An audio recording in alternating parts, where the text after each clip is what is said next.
The sun was dipping low, casting a golden shimmer across the glassy surface of Lake Pines, when I first saw the red and blue police lights flickering through the trees. My quiet waterfront property, my dad's pride and joy, had turned into a neighborhood circus. There, in the middle of it all, was Helen Baxter, the self-crowned queen of the Lakeside Pines HOA, being marched down my driveway in handcuffs. Her face was a twisted mask of fury, her voice piercing the evening air as she screamed. He wasn't even using it. Neighbors stood frozen, jaws dropped, watching the woman who'd ruled our community like a dictator finally get her comeuppance.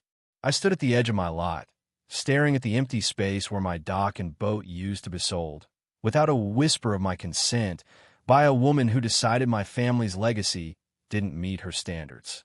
3 years ago, I inherited this slice of paradise from my dad. It wasn't much, just a modest lot with a private dock, a cozy boathouse, and a custom wind vane he'd spent hours tinkering with. He'd saved for decades to buy this retirement dream, a place to fish and watch the sunset. When he passed suddenly, selling it felt like betraying him.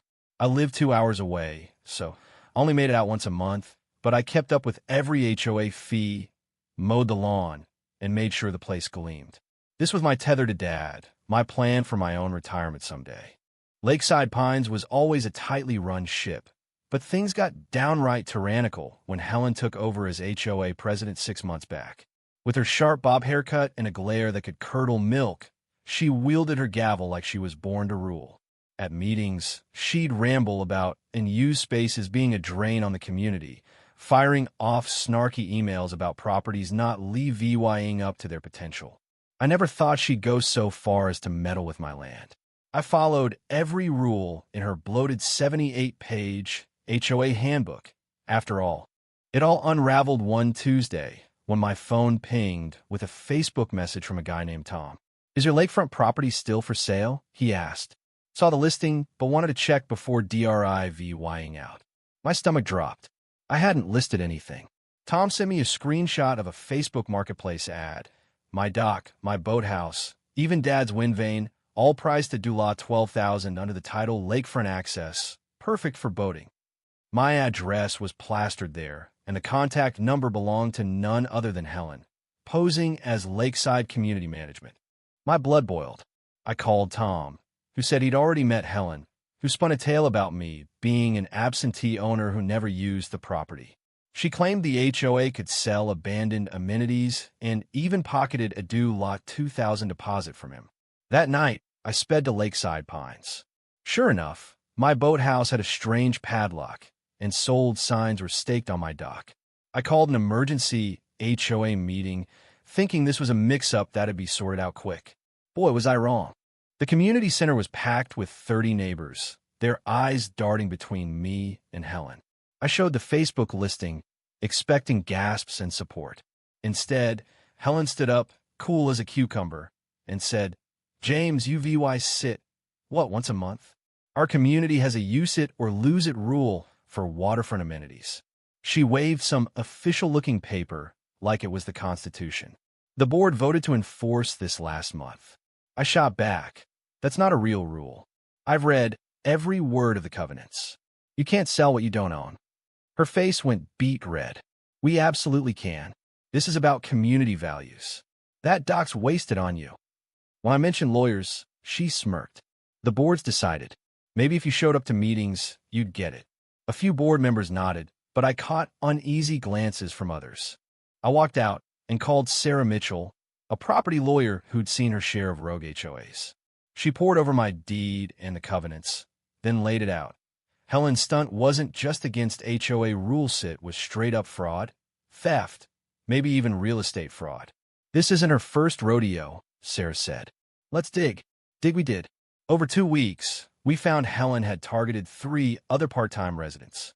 She'd rented one family's backyard as a community garden, sold another's fountain to a guy who hauled it off, and was charging neighbors to use an absent owner's gazebo for photo ops. Worse, every cent went into her personal account, not the HOA's. She'd faked meeting minutes, forged signatures, and invented rules to cover her tracks. The clincher came when I recorded Helen during her morning power walk with her loyal sidekick, Lisa. Pretending to check my mailbox, I hid my phone and caught her bragging. Being president means I decide who deserves what. James hasn't earned that lakefront. I'm just redistributing resources to folks who care about lakeside pines. Plus, the cash helps with what they pay me. Lisa laughed nervously, asking if that was allowed. I make the rules, Helen snapped. Who's going to stop me? With that recording and a mountain of evidence, the police pounced during the Memorial Day HOA cookout. Helen was in her element, strutting around in a custom HOA president apron, barking orders like a drill sergeant. Two cops strolled up just as she was about to crown the most improved lawn winner. Helen Baxter, we have a warrant for your arrest, one said, listing fraud, theft, and falsifying documents. Her face cycled from confusion to shock to pure rage. This is outrageous, she bellowed. I'm the president. I manage community resources. As the cuffs came out, she lost it. You can't arrest me for improvising this place. He wasn't using that doc. None of them were. The crowd went silent as she was led to the squad car, still ranting. I did this for you, she screamed at the neighbors. For our property values. Our standards. Nobody moved to defend her. Even her cronies looked shell-shocked. Right before she was shoved into the car, her eyes locked on mine. You'll regret this, she hissed. When your property values tank without me, you'll beg for me back. At her arraignment, Helen was a shadow of herself, no designer clothes, no perfect hair, just a pale figure in an orange jumpsuit. The DA hit her with felony charges, fraud, theft, document falsification, real estate fraud, facing up to 15 years and overdue law 100,000 fines. The judge denied bail, noting she planned to flee with her stolen cash. When asked for her plea, her not guilty was a whisper drowned by the weight of evidence. As she was led away, she spotted me in the courtroom. For a split second, that old fire flared in her eyes. This is your fault, she mouthed, venom dripping from every word. Then the reality hit: cuffs, jumpsuit, charges, and I saw something new: fear. The woman who thought she was untouchable was finally facing the music. The Lakeside Pines community is still reeling. My dad's property is safe, but the scars of Helen's reign linger. Standing by the lake now, I feel him with me, his wind veins spinning in the breeze. But I can't shake the question: how did one woman's obsession with control spiral so far? And what does it say about the power we hand over to people like her?